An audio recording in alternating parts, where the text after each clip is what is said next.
All right, good evening, everyone. Welcome to Esoteric Lighthouse, episode 13, highlighting influential esoteric authors.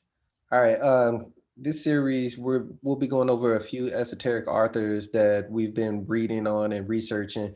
Uh, with this season, we'll be highlighting a couple authors here and there throughout the our programs. So tonight is our first iteration of about five or six authors that we'll go over. All right, welcome to Esoteric Lighthouse. We are a group of free and accepted Masons from regular and recognized Masonic Grand Lodges focused on the esoteric, occult, and philosophical lessons found in Freemasonry. This being a public forum, our views and interpretations are not legal or official statements or opinions of any Grand Lodges or Masonic bodies which we hold membership with. All opinions, thoughts, and interpretations are solely that of the individual panelist. All right, tonight we're going to start off with one of my favorites, who is Manly Palmer Hall, Manly P. Hall, born March 18th, 1901, and died August 29th, 1990. He was Canadian born, a Canadian born scholar and philosopher. He is perhaps one of his most famous books was The Secret Teachings of All Ages, which he wrote in 1928. Mr. Hall was the Philosophical Research Society's first president, a seeker and a lover of wisdom, and a very definition of a philosopher. He had the courage and the raw intellectual energy to put a look for to look for wisdom in places that most people had long since forgotten about or never knew existed. He lived in an era wherein other cultures were valued only for their exoticism, if at all. But in them, he found ancient and profound wisdom. Manly P. Hall began his public career in related fields of philosophy and comparative religion at the age of 19 and devoted his life to teaching, writing, and lecturing without interruption for over half a century. Uniquely endowed for the task for which he dedicated his life, he attained an amazing degree of scholarship in those branches of learning that bear upon beliefs, ideals, and convictions of humanity. All right. Overall, if you haven't read anything about Manly P. Hall, one thing you need to understand is Manly P. Hall was an esoteric beast. This guy was so dope and so phenomenal with his research and his things that he brought to the table that he was basically made an honorary Mason and a 33rd on site, just due to the sheer wisdom and the sheer magnitude of information that he had. Secret Teaching of All Ages is the primary source of reference that most people go to, especially in Masonry, because this is the one book that most people have heard of. However, Manly P. Hall has written over about 20, 30 different books, and each one of them are completely mind blowing, uh, because they're jam packed full of information. One of my favorite books by Manly P. Hall is the Secret Fire, and it talks about the Order of Melchizedek and the process of initiation. Um, when you look at the things that Manly P. Hall has influenced, not just he's influenced pop culture as well. Some of his literature is found um, in Hollywood movies, things like that.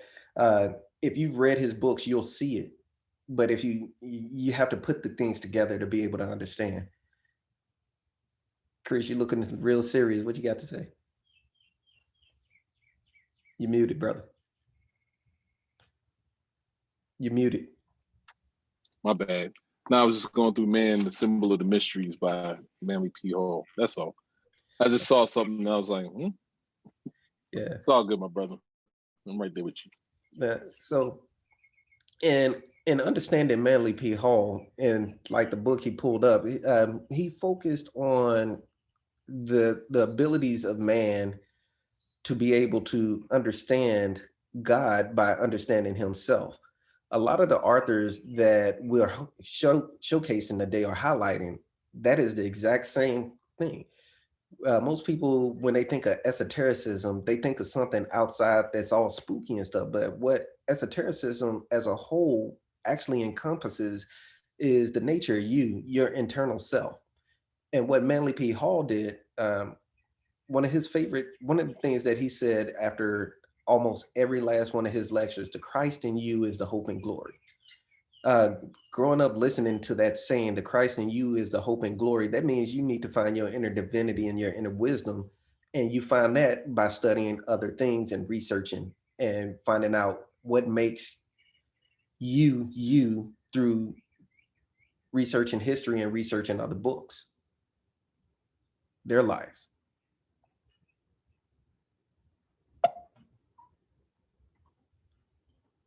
All right. Next, we have Helena P. Blavatsky. Helena Petrova Blavatsky. She was born in August 12th, 1831, in uh, Extremadura, I cannot pronounce that, Russia. Her father, Peter Van Hahn, a captain in the horse artillery of the Russian army, was a direct descendant of Count von Rodenstern Hahn of Mecklenburg, Germany, who had immigrated to Russia the previous century. Blavatsky states that the entire universe is called an illusion because everything in it is temporary, i.e., the beginning and the end, and therefore unreal in comparison to the eternal changelessness of that one principle. The views of Helena on theosophy are exposed mainly in her secret doctrine. This impressive work was and is still the source of inspiration for the most spiritual leaders of the 20th century. At the same time, when scientific discoveries drew attention of the world to a hopeless materialism, the writings of this extraordinary woman kept the door from closing on the spiritual world. Helena began then her career as a writer with Isis Unveiled, which she published in 1877. In 1880, Caves of Jungles of Hinduism was published. At the end of 1885, her magnum opus, The Secret Doctrine, was published, and The Key to Theosophy followed in 1889. Madame Blavatsky in London on May 8th, 1891, uh, entered into her transition. Her eventful life was sketched with her briefly and continues to inspire all the students of the ancient wisdom of the world over. All right. HPB is another strong esoteric influence on the world of the occult and those who study esotericism.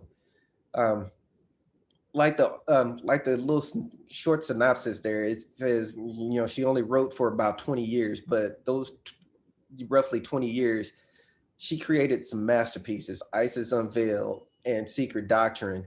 It's a couple more. What she did was she encompassed and took over and studied Tibetan wisdom and Tibetan spirituality, Tibetan Buddhism, and the concept of the world being an illusion comes from there, and the concept of Maya, which is found in Buddhism, Maya meaning illusion, that everything that we see is false.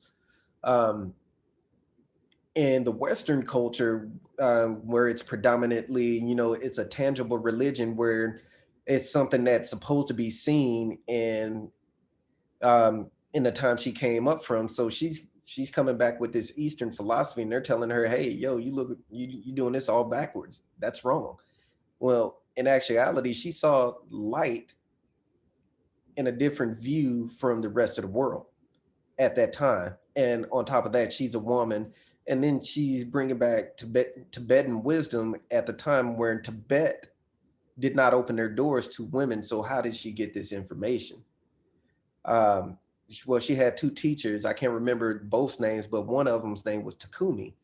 And Takumi and the other teacher were supposedly her personal guides into understanding his wisdom. Uh, Helena not only encouraged, influenced the occult bodies, but a lot of her wisdom is reflected in Masonry, not per se saying that she taught Masonry, but some of her information, uh, you can kind of correlate it with Masonry. So they complement each other. So when you understand Masonry and you understand the work of HPB, you can see the correlation and you can get a better understanding of why Masonry is the way it was, especially on the Scottish Rite. All right, moving on. All right, Samuel Onweor, born March 6, 1917, died December 24th, 1977. Actually died at midnight that day.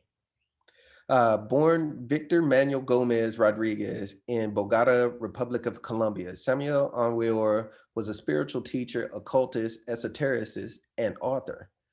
He established himself in Mexico in the 1950s, where he founded the International Gnostic Movement to spread Gnostic teachings.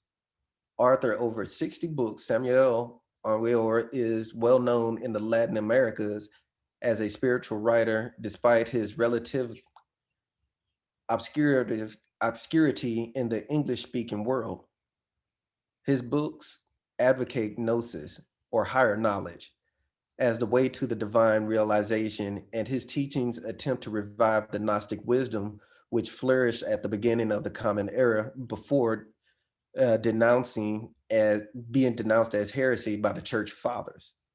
Samuel Aumvior was particularly renowned for his writings on sexuality as the doorway to the religious enlightenment.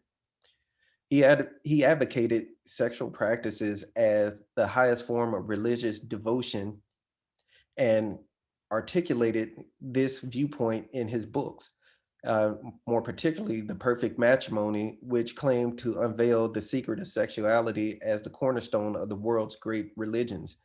His book was denounced as immoral by the public of his time.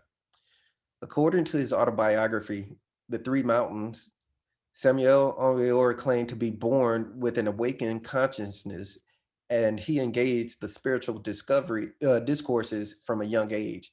As a teenager, he was asked to lecture at the local theosophical chapter of that age, and at that age of 18, he was admitted into the occult society Fraternitas Rosicruciana Antiquita, FRA.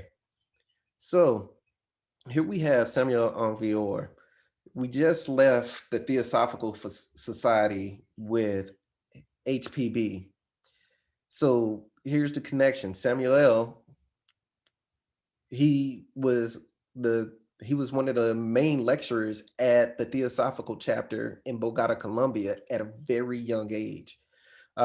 This guy, he came about like he struck like lightning down in South America, and he was at opposition with the church, the Rosicrucians. He was even at the odds with Masonry, because of his viewpoints at the time were unheard of and were completely radical. And what I mean by radical is that everybody is so used to straightforward doctrine. You know, believe in God, you go left, you go right. You go left, you go to hell. You go right, you go to heaven. Samuel Anveor, again, similar to Helena Blavatsky, he's like, no, all of this is illusion. You looking at it all backwards. The world's wrong. And the way to understand this is your practices. And what he realized, or what he said, when you start looking at the Bible, the Quran, the Bhagavad Gita, things like that, it's talking about sexuality and spirituality. And for me, I started listening to his lectures, I want to say around 2009. As I started listening to his lectures and picking up these same books that he's talking about, the Bible, the Quran, the Bhagavad Gita, and I start seeing the lines and I start seeing the connections. And you start, and like he had a thing that he was on, and he was right on the money. Uh, but at the, the society we're living in, we've been driven to understand things from one viewpoint, but not explore another viewpoint. I won't go too far into detail on this, but um, I will say this: Samuel Onveor has some amazing literature out there, and if you want to get a better understanding of uh, not only sexuality when it comes to yourself, but life in general, some of his books, especially one called The Revolution of Beelzebub. This book was one of my favorite books because it talks about man's journey from becoming a real human being from your animalistic tendencies. So it's a psychological look at yourself. It's basically a book version of the Chamber of Reflection. If you take it and you embody it into yourself, you look at, and a lot of his work is talking about the self. If you understand the Gnostic movement and Gnosis, people think Gnostic, you think that Gnostic and knowing is just a stagnant state, but it's actually a fluid movement.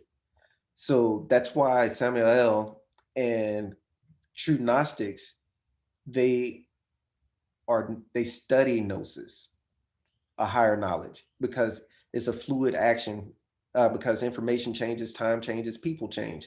So you have to go with the times and understand that to get a better understanding. And that was another thing that Samuel his process taught. Brother Mike, just jumping in really quickly, kind of goes into how folks, when they look at the tree of life, a lot of people think that it's stagnant when actually we're moving amongst those paths, kind of like even that wheel that we Right. talked about. You're Right. in different phases of life. Well, and yeah, and exactly when you talk about the tree of life, he's got a couple books. One of his books is Tarot and Kabbalah, where he talks about navigating the tree of life with the tarot, because technically the tarot is an expression of the 22 letters of the Hebrew alphabet. So when you look at the tarot, people are actually trying to get an understanding of the Hebrew alphabet and the message behind it. So you have to study those synonymously, the tarot and the Hebrew alphabet. Um, because the tarot, it also deals with astrology and things like that. When he synthesized his book Tarot and Kabbalah, it put it into a place where you can say, okay, if I'm looking at the tarot card plus the zodiac, then I'm looking at the constellations, all these things here together with the Hebrew alphabet. You say, oh, okay, so words have meaning. As a Mason, you should understand that words have meaning. These words are not just words themselves, they are signs and symbols. So if you take these same words as signs and symbols and you read the Hebrew alphabet and understand the Hebrew alphabet and these words, you're understanding that you're reading a sign and a symbol, which leads to further discovery and needs further explanation. If you're not doing that when you're doing your research on your rituals in these books, you're doing yourself a discredit. And it's amazing just based off our conversation the other day, where I focused in on that name. I said, that name looks kind of familiar. And so Right. we just started digging into that. And, anyway, I won't hold up the show, my brother. Oh, no worries. All right. Annie Besant or Besant, born in 1847, died in 1933. She was a political reformer, women's rights activist, theosophist, and an Indian nationalist. An imperious necessity forces me to speak the truth, as it, whether the speech please or displease, whether it bring praise or blame. That one loyalty to one truth I must keep stainless. Whatever friendships fail me or human ties be broken. Annie Besant. In London, she became noted for her radical political views. She espoused freedom of thought, women's rights, secularism, birth control, and the rights of the working class. She was also highly critical of the influence and teachings of Christianity, against the teachings of the eternal torture, of the vicarious atonement, of the infallibility of the Bible. I leveled all the strength of my brain and tongue, and I exposed the history of the Christian church with unsparing hand, its persecutions, its religious wars, and its cruelties, its oppressions, Annie Besant, and autobiography, chapter 7. Sorry. As well as politics, Annie also became interested in spiritual philosophy. In 1902, she became a Freemason, joining the Co-Masonry movement. She attracted their belief that men and women should join together to work for a better world.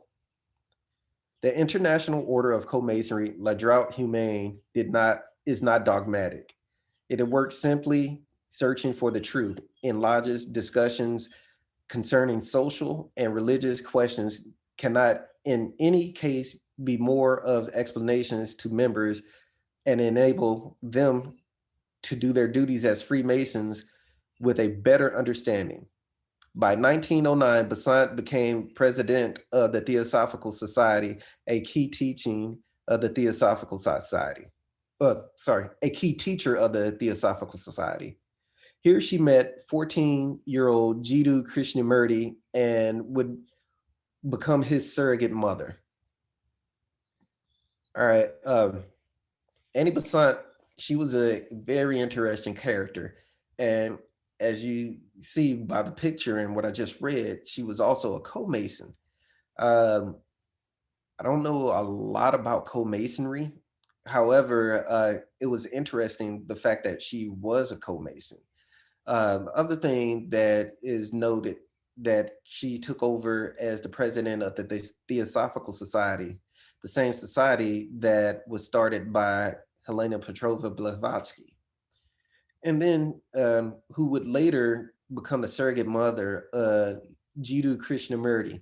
Uh, we're not going to discuss Krishnamurti tonight, but we'll discuss him on a future episode. Krishnamurti himself, his body of wisdom and understanding of things is completely phenomenal and mind blowing as well.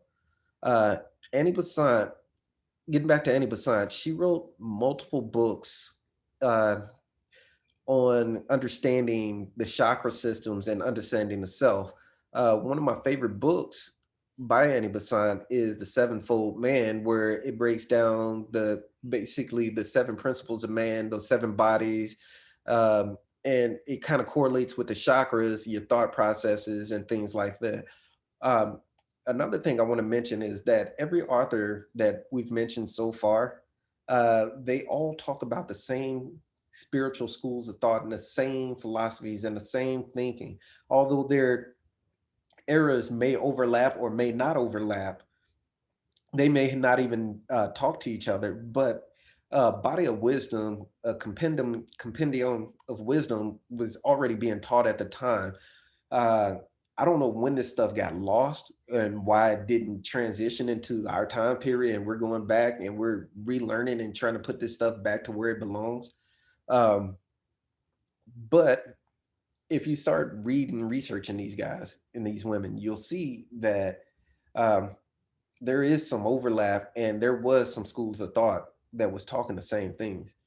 Um, why is she important to Freemasonry as a whole?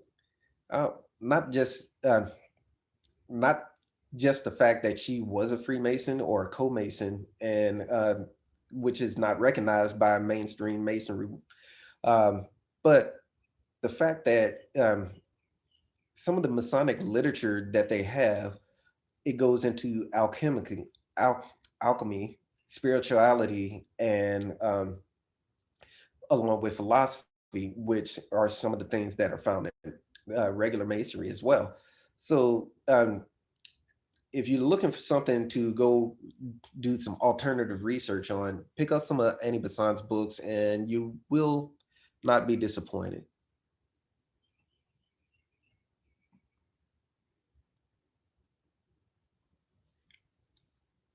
Arthur E. Waite, A.E. Waite, born October 2nd, 1857, died May 19th, 1942. Commonly known as A.E. Waite, an American author, British poet, American-born British poet and scholarly mystic who wrote extensively on occult and esoteric matters and is the co-creator of the Rider-Waite Tarot deck. As his biographer, R.A. Gilbert described him, Waite name has survived because he was the first to attempt a systematic study of the history of Western occultism viewed as spiritual tradition rather than the aspects of proto-science or the pathology of religion. Waite joined the Hermetic Order of the Golden Dawn in 1891 after being introduced by E.W. Burridge. He became a Freemason in 1901 and entered the Societas Rosicrucia in Anglia in 1902.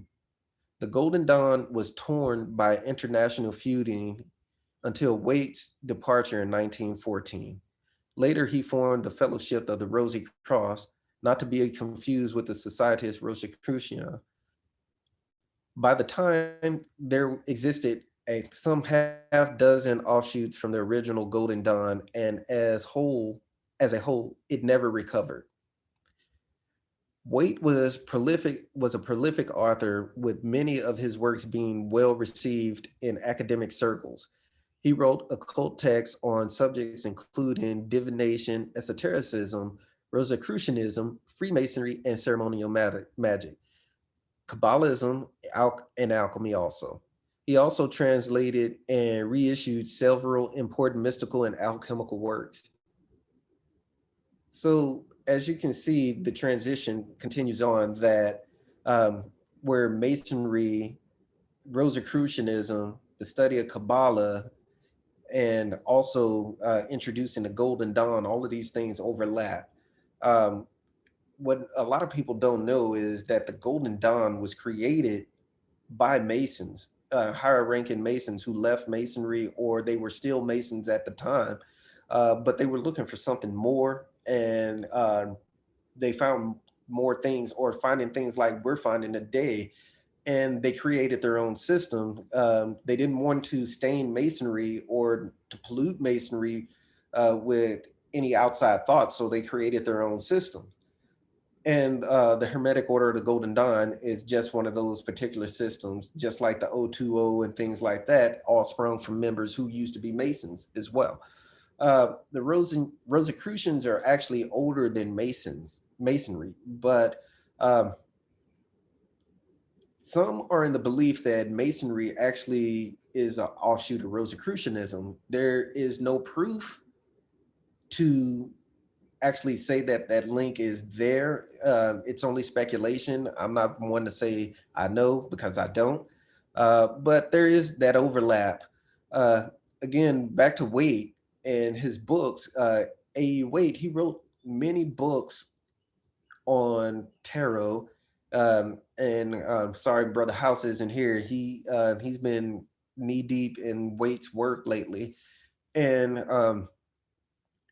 when it comes to the Hermetic Order of the Golden Dawn, though, those books that Wade has created, um, it outlines certain things that you'll see in Freemasonry, and for example, the colors that we use in certain degrees, why these colors exist, and little known facts about the pillars that you don't find directly in Masonry, but you find in other esoteric texts. Um, a couple of a couple of Albert Pike's books actually lead back into things that should be referenced, like Papus, and also what's his name? I can't. Um, I'll get back to you guys on that one. But Pike, if you read some of his work and you go research his references, you'll see where things start to come into play. So I would suggest you, when you read your books, also read the reference material on the back of it and start picking up those books, because that's how I got started finding all these different authors myself.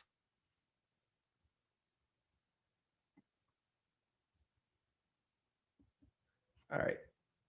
And last but not least, Mr. Rudolf Steiner. Rudolf Steiner was born February 27th, 1861 in Austria and died March 30th, 1929 in Dornich, Switzerland. Austrian-born spiritualist, lecturer, and founder of the Anthroposophy, a movement based on the notion that there is a spiritual world comprehensible to pure thought, but accessible only in the highest faculties of mental knowledge. Attracted in his youth to the works of Goethe, Steiner edited and edited that poet's scientific works of 1889 to 1896 and worked on the standard edition of his complete works at Weimar.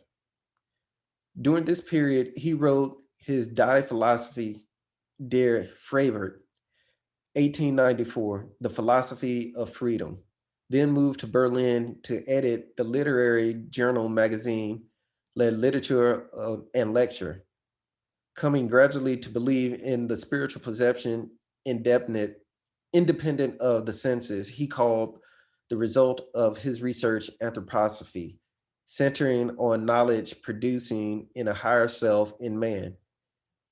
In 1912, he founded the Anthroposophical Society. Steiner's believed that humans once participated more fully in the spiritual process of the world through a dreamlike consciousness, but had since become restricted by their attachment to the material things. The renewed perception of spiritual things required training the human consciousness to rise above attention to matter.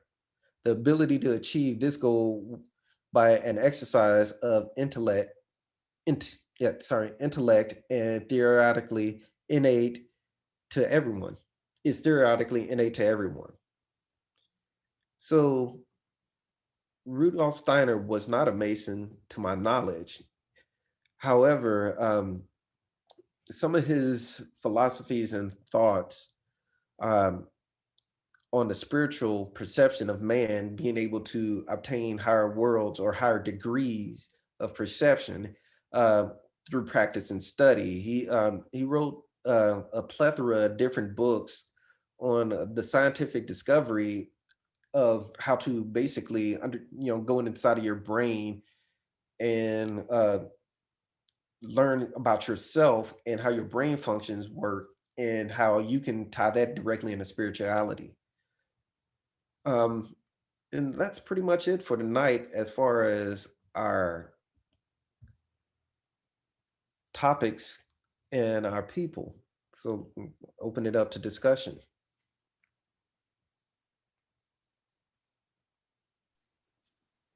All right. Well, thank you, Brother Williams, for the presentation. I learned some things. You saw I was jotting some things down. I personally have not read Annie Besant's work, and as you already understand, my brother, co-masonry causes some distress amongst some, on this side of the pond. But there's actually, from what I understand, it's pretty more common over in Europe, Yeah, particularly France. yeah. To my knowledge, yes, it's very common over there in France. Then, although they are not, uh, I won't say they're not recognized by the UGLE, but the UGLE acknowledges that they exist, as well as another branch of female masonries over there. And I was watching a series on that where I believe the guys in UGLE was like, yeah, there are women masons. If you want to be a woman mason, go join that lodge. But you still can't come sit down here with us. And Yeah. same with us here in the United States. And yeah, however, regardless of what the common view and opinion is of co-masonry, and I get it and I understand. And I know why. And I believe that we need those divisions between men and women inside of masonry for particular reasons. I have my particular reasons why. And it has nothing to do with the female anatomy or female gender or anything like that. But um, it comes down to understanding Kabbalah and my knowledge about Kabbalah in regards to this whole creative process and how it ties into Masonry. Although it's not thrown out in your face that Kabbalah is in Masonry, but uh, I didn't come to Kabbalah until I became a Freemason. I heard of Kabbalah. I kind of tried to research Kabbalah, but I didn't get a grip or understanding on Kabbalah until actually becoming a Mason. And that's another story. Um, however, a lot of our brethren don't see that Kabbalah is in Masonry, and some do, some don't. Um, that's an argument that's up for debate, and it will always be up for debate. And I'm not going to talk about it because I'm not the one. It is what it is. But from my standpoint, again, Annie Besant, her being a co-mason and the teachings that she had and that she presented, whether you read her Masonic works, I've only read like one or two of her Masonic works, but the spiritual works that she's had are bottom line top notch. And again, she was a student following behind HPV, so she's gathered her understanding. Plus, she took HPB's wisdom and she created a whole new thing. And then it ended up being in Krishnamurti. She, they were so close, she became his surrogate mother, which I did not know until I started researching her. And I'm like, so two people I've been reading on for years were actually, they were actually together doing the thing together. And she basically adopted this kid, and she died in India with him. Wow. Yeah.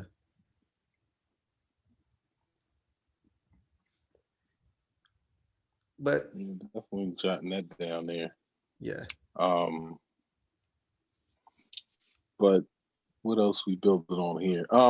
Well, as far as who highlighted in this particular episode, bro, um, definitely, as I had we were discussing before, have weights like new imagine new back then, but this is the new encyclopedia of Freemasonry, and he has some things in here that he touches on that are clearly esoteric.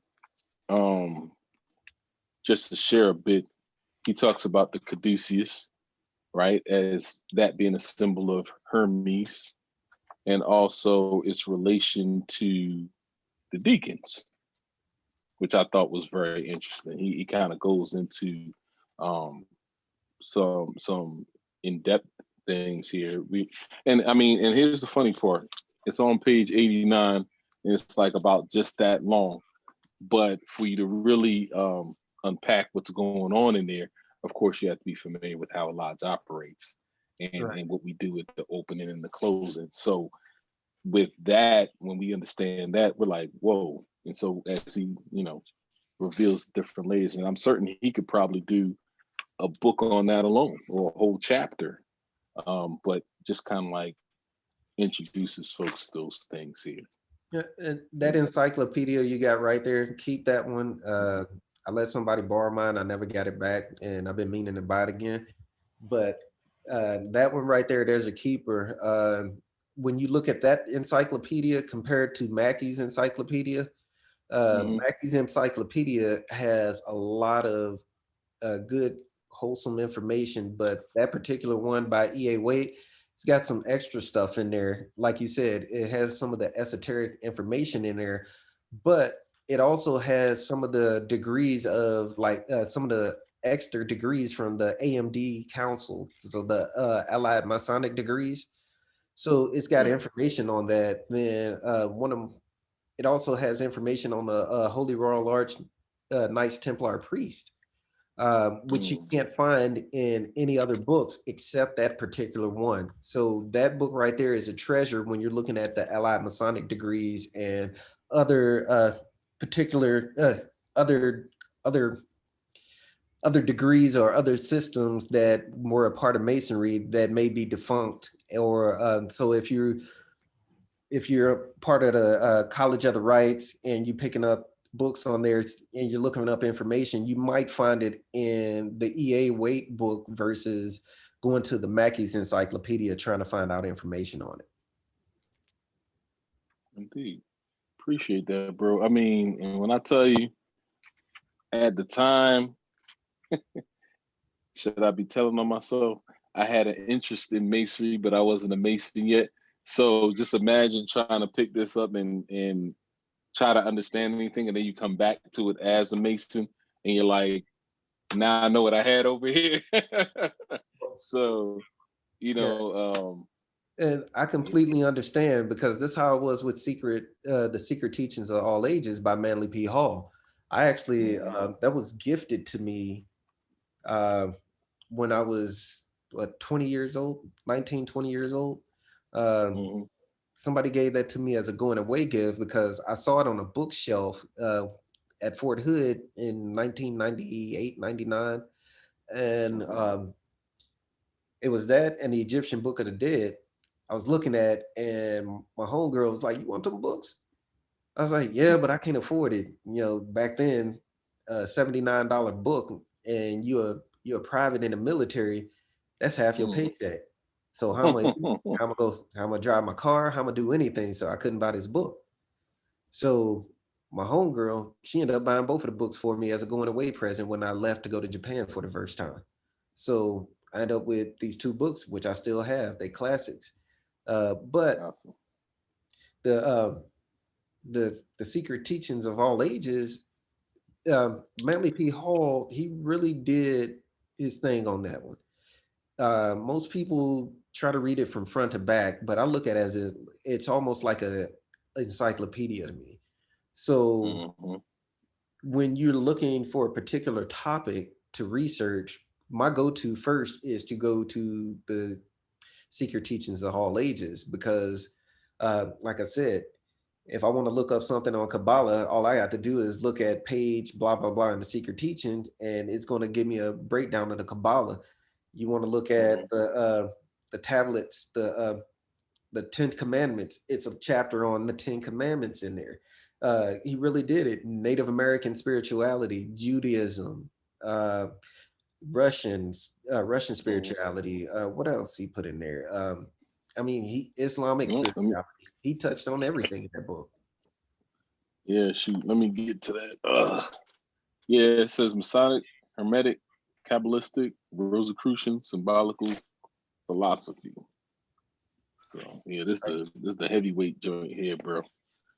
I This ain't think going one anywhere. I think one thing in the secret teaching of all ages is it helps to show how so many of these different systems and philosophies all possess a similar level or similar path of knowledge. And it kind of goes to show you that people of different cultures and times were all following or looking for um, not the same path, but a similar path. And I've only read, and I'll only read it as a reference here and there, but you kind of see just how a lot of these paths start to align at some point or other. Hmm. It's kind of interesting because all of that stuff connects in, um, which is why Brother House encouraged us to get certain books. But when you look at God Star, you open up God Star, it begins talking about Dionysus and the Greek plays and the tragedies and things like that. And so you start thinking to yourself, well, why are we starting here? And as you dig a little bit further, I don't know, I'm somewhat of the way through the beginning part of it, and mess around with y'all, man. I find myself somewhere else tomorrow, because Kabbalistic Tarot and Encyclopedia of the Tarot just came through too. So I'm saying all that to say that you're 110% correct on that, bro. The more we study individual religions or faiths and things like that, we begin to understand how things are truly more so connected than separated. Right. And speaking of Dionysus, I was reading, I can't remember the name of it. It was a J.S.M. Ward book, and he spoke of Mm, Dionysus as the preserver, or sitting in the, or what we would call the, the junior warden, that who preserves life. And I want to say it was, that's Vishnu. yeah, and I can't remember the Hindu god, but I want to say it was Mhm. Blavatsky who mentioned Dionysus in the same vein as being the Mhm. preserver or the sustainer of life. And I can't remember the exact line because it's been a while, but it was just, you start to see the interconnectedness of study through these spiritual systems, and you find those in Freemasonry. And a lot of these authors, like Mike said, or Brother William said in the presentation, they were all doing these various studies, various research. They didn't know each other. They didn't study together. Mhm. They all found a way or found a path to share information that can all be tied together in some way, shape, or form. And I have to go get that Mhm. 8-weight encyclopedia. So if you ever want to let me borrow it, Brother Lewis L, I'm Right. Yeah. Man, I'll tell you honestly, Chris, I'm so grateful that at some point in time, the funny thing about my ELH brothers is we talk about things that I thought about years ago. We talk about it now, and I'm sitting there. I love the fact that I have a group of individuals that I can actually speak about these things with, because you feel as though, am I bugging? Like, did this really happen? I'm talking about 20 some odd years ago. I bought this book. You know what I mean? I walked into a bookstore called Garland of Letters, in Philadelphia on South Street. I'm walking around. I'm looking at different things. You know what I mean? There's stuff on Kundalini, there's stuff on yoga, whatever. And, there's so many different books in those different veins, but there'll be one that you look at that catches your eye. You pick it up and you start looking through it, and you're like, yeah, I got to get this. Right.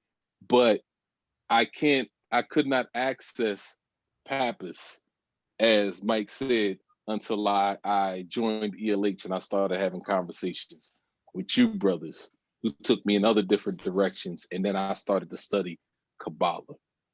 So it's heavy, man. You imagine that, like 20, 25 years later, now I could go back and read a book again. Yeah. Well, that's how I've been lately. I've been going back. I'm like, y'all be bringing up. I was like, man, I got to go read that again because it's been years Yeah. since I read it, and then I go back and I get, I'm looking at it through different lenses. When Mm-hmm. you take something you read now that you read 15 years ago or 10 years ago, even last year, you might be looking at it through different lenses, and you may have a whole complete different perspective on that same information, which will either you will either complement it or you'll want to discard it because of new information that you put in. It's just like a new computer. When you upgrade your computer system, you got to discard the ash and the trash and throw it away.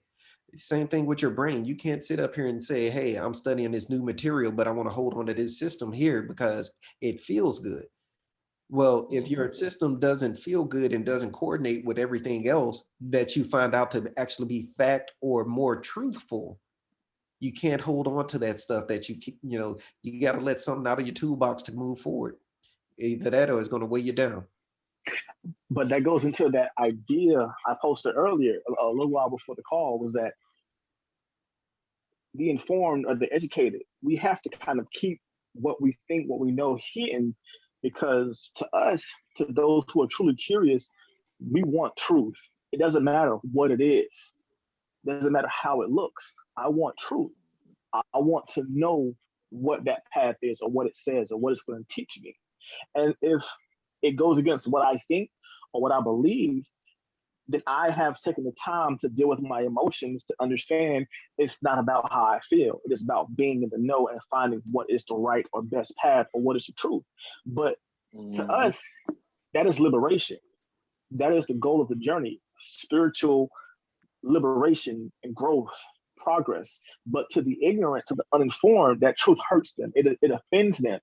And we'd rather, as ignorance or those in the ignorant space, we'd rather destroy the truth or banish, get rid of those who would teach the truth than to share it and take time to study it.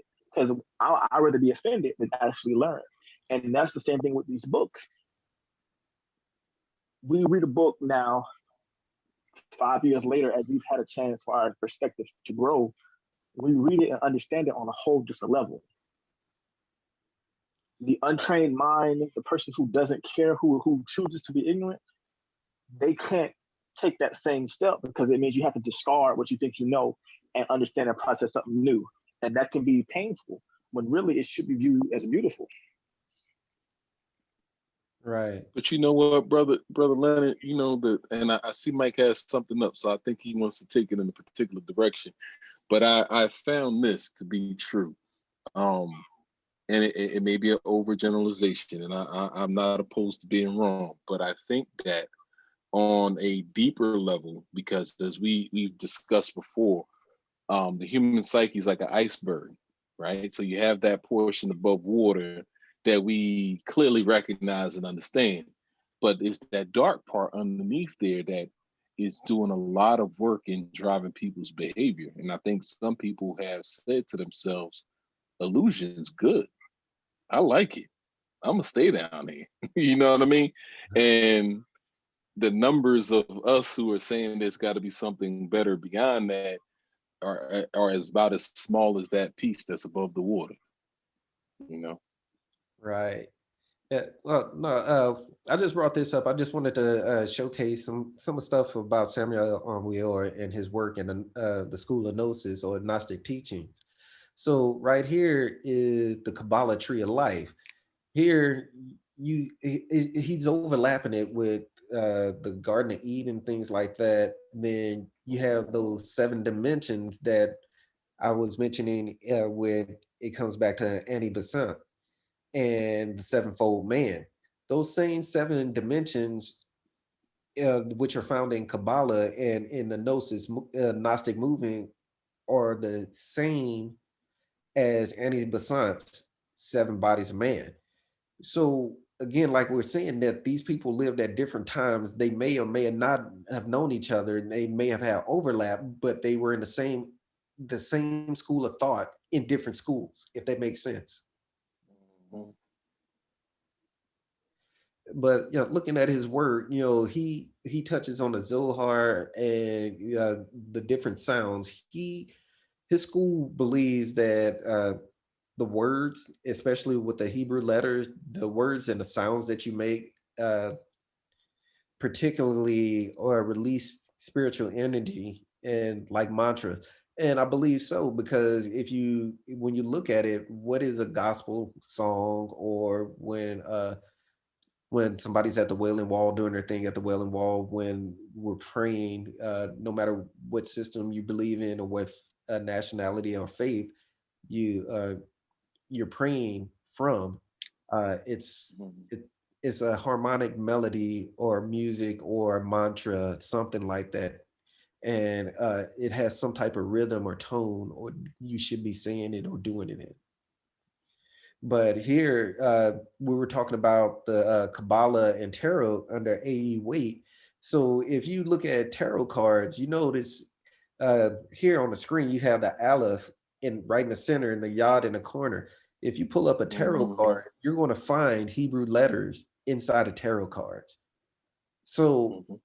here, this he's breaking down the letter Aleph and how it symbolizes the the the Kabbalah tree and where you find different elements in the tree, and then pictures of the Hebrew alphabet and what it represents: Aleph, the bull; Bet, Vet, which is like a tent; Gimel, camel; things like that. So, in order to understand Kabbalah and the tree of life, you have to understand the Hebrew alphabet. And in Masonry, certain words are in the Hebrew alphabet. So you have to understand all of these things. That's the only reason I wanted to show this, so I can highlight that for you guys real quick. Mhm. All right, Brother Barrett, you got a question? Oh yeah, oh yeah. First of all, work for Louis Hill. That's a fantastic shirt. Thank you, sir. But going on to something a little bit different. I gotta ask this for my senior warden because he always asks me this question. I want to get your brother's take because you guys kind of tackle things a little bit differently, is while you're reading some of these works and you're getting introduced to it, what would be some of the practices you would have to be able to digest the information or to be able to come back and really meditate on it, or like kind of what are your own personal practices to retain the information and to like learn it? Because I think that's for like somebody like me, 2 or 3 of these authors I'm probably gonna buy, I'm probably gonna read later on the year, but I want to have these techniques down so that I can get the most out of my reading, you know? Well, for me, I don't really have a major technique on books anymore, because after a while they start to merge, because the information after a while is similar. It's just a different take on it. So previously, what I used to do is I'd grab a book, and some of you guys are part of the Highlighter Society. So get to highlighting, getting stickies, then, taking notes. Now, I do reference some things that I'll take a picture, and I'll leave that in my phone, so I can go back up. I'll take a picture of a page of a book, or I'll do a screenshot of a page in a book, and I'll keep that page so I can go back and reference it. Or sometimes I'll just write down and jot a note to myself, or write some notes on my computer and say, okay, there's some information that was important, and for me to remember it, I'll keep writing it and typing it over and over again until it sticks. Um, One thing for me is, if it's a book that has an audio book as well, I'll find that audio book and either buy it, or if it's a free download, I'll free download it legitimately. So I can have that information, or I'll pay the money if it's something that's really worth getting my attention, and they have an audio book. That way I can remember that information. Uh, I'm an audio visual type of person. I love to read, but if it's visionary or I hear it, I'll remember it. Books I can remember, but it takes me a little bit longer to remember a book versus me hearing it and seeing it. That's just my technique. I appreciate Yeah, it. brother Appreciate it. Barrett. Worsh, yeah, go ahead. Worsh, lay it on me. Yeah, brother Barrett, I found that I'm kind of like topic oriented. Kind of like what Mike was referring to, where it's like if I get into a topic, I know, okay, well, I have this book over here. As we said, I might have read it in the past, but now I have that readily access memory where I'm like, okay, I know I can find this here on this page. Perfect example. I was I'm trying to think if that's it. But I was reading something. I think it is Stuart Kaplan's Encyclopedia of the Tarot. But I was reading a portion of that, actually the digital version, right? So when I read the digital version and I came to a certain passage, I said, wait a second, I read that somewhere else before. And I knew exactly where I read it. I was like, yo, that was in the Sacred Tarot, right? So I could take y'all to the page right now where, I mean, it was a certain passage that was so, that stood out so much to me that I could find it. It's page 82. And so it's I guess you could call it like a summation of the 22 stages, right? As past Master Williams mentioned, where it says the human will, 1, enlightened by science, 2, and manifested by action, 3. So all the numbers refer to the different cards, right? And so it runs through that part, and that entire paragraph was like almost verbatim in the other text. So I was like, whoa. So y'all remember I posted it. I was like, I'm thinking, well, who bit off of who? You know what I mean? Like we take it back to the hip hop analogy, like who stole from whom. But Brother Hauser said, well, they basically study in the same school of thought. So that's where, it was familiar. But the rest of it, like I wanted to make sure, I was like, is this verbatim copying or plagiarism, whatever? But it was not. It's like, but that first paragraph was almost verbatim. And then when we got into force 11 of man, sanctified by sacrifice 12, like there were variations. And then it really, I guess they really embodied the thoughts of the authors at that time, because then it really changed as you got closer to 22. or let's say 21 and 0. So, but getting back to my point, like I'm basically kind of like topic based. So when I was first introduced to the tarot, and the brothers was talking about that, like I got the Tarot of Awakening. I think you got this right, Barrett. Tarot of Awakening. Yeah, it's on my list. Yeah. Yeah. Sacred Tarot. This book right here, I'm gonna tell you, blew me away, like literally. And of course, having the accompanying deck, it was very important to get into those. And then what did I come across recently? I came across something recently which actually gave me a bit more light on why there's cups, right? As a matter of fact, I think it was C. Freeman or somebody was, no, it wasn't C. Freeman. Somebody was explaining why there were cups within the astrological part, why there were scepters. They broke that down. And so that started making sense to me, but I'm still studying, man.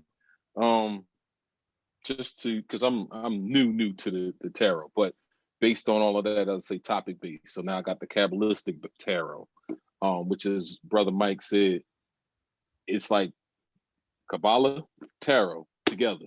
You know what I mean? Like you can't separate those two things. And on the cover, of course, you got the Tree of Life. So just like with the tarot, my brother, as we move through, we tend to visualize these things as stationary, as static as they are here. But you have to talk about, when you're moving between mercy and severity, that could be you within an hour, right? You could also be somewhere near Malkuth at some point in time. You know what I mean? Like we're constantly flowing in between those things, which at first when I was like, oh, is this really a tree of life? But the paths in between them show you that while they're connected, this is all dynamic as well.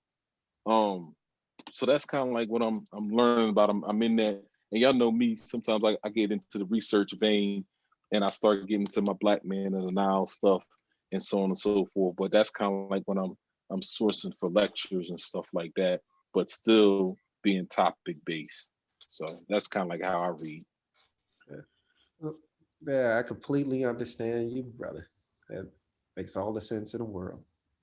If I may also add, as someone who is new to really studying this type of information, is first multiple bookmarks, and access to an online dictionary to look up these words. So if it's something, a subject that is relatively familiar or easier to understand, then the bookmarks to track something that I've read that just really piques my interest or really speaks to me, and the dictionary to break down words I may not understand the full context of. And I say that because with these older books, we understand, and Brother Vaughn did this yesterday, is we understand what candidate means by today's terms, but we refer to candidates over and over for what reason? And then he gave us the etymology of the word, which gave a whole new meaning to it. So understanding the words, and then also getting to the point where we can recognize we learn by levels, and being okay with the fact that I may not be at Brother Lewis L's level, or I may not be at Brother Williams' level. So when I was studying the Seven Principles of Man from Blavatsky, then I moved to Descent. She gave me a different understanding. Then I found Leoline Wright, which was a simpler, easier method to understand and to digest, which enabled me to go back to Descent or to Blavatsky with a fresher, newer pair of eyes with a base level of understanding. So don't be afraid to find a wiki or an easier breakdown for something just to help you digest the larger portions or the meatier books later. Take your time. There's no rush to learning. Right. Definitely. Yeah. Before we close out real quick, I wanted to just show you something else I found real quick in regards to Samuel Vior. He's breaking down Mercury, and the wings of Mercury elevate us to the world of the gods. But he's talking about alchemy. Then Hermes, Greek for Mercury in Latin. We talk about Hermes Trismegistus in certain degrees in masonry. And some things in thrice great Hermes. Then Hermes is the son of who? Maya. Now, when you start looking at that, who is Maya? Maya represents the world of illusion. So if Maya is the world of illusion and Hermes is her son, everything that is material that we see here on this plane is a representation of the creative things that came from Hermes Trismegistus.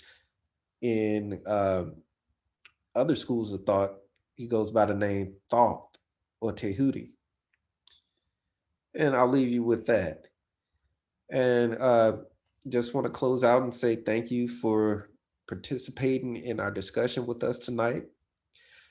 Next month, we'll be going over esotericism in Hollywood. We go into the movies